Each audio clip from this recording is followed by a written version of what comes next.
ભારે વરસાદ બાદ ભરૂચ શહેરના અનેક વિસ્તારોમાં પાણી ભરાતા જનજીવન પ્રભાવિત બન્યું હતું.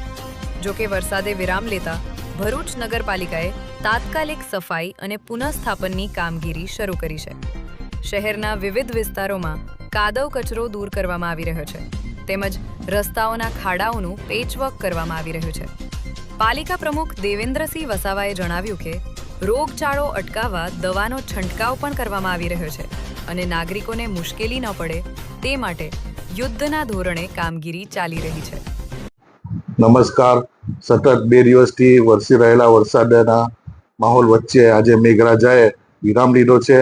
ત્યારે ભરૂચ નગરપાલિકાના કર્મચારીઓ, ભરૂચ નગરપાલિકાના પદાધિકારીઓ શ્રીઓ દ્વારા વિવિધ વોર્ડોમાં સફાઈની કામગીરી ચાલુ રહી છે, દવા છંટકાવની કામગીરી ચાલુ રહી છે.